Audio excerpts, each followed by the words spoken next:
Vous avez le sentiment de mettre en danger les patients? Oui. Vous avez le sentiment que certains de vos patients ont pâti de cette situation? Oui. Jusqu'au point le plus extrême? Oui. C'est-à-dire que si on parle de la première prise de risque, c'est la question de l'accès aux soins. Aujourd'hui, on n'a pas assez déjà de lits d'unités neurovasculaires comme les nôtres dans le pays. Là, j'ai dû fermer pendant des semaines et des semaines la moitié de mon unité de soins intensifs. On refuse des patients tous les jours.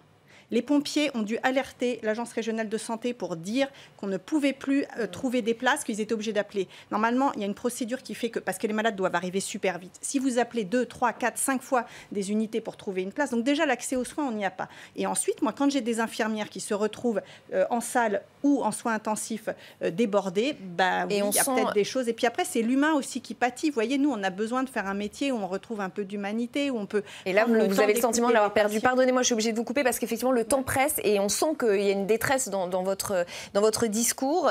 Bernard Jomier, quand vous entendez cela, vous vous dites que ça va très très mal? L'hôpital va très très mal?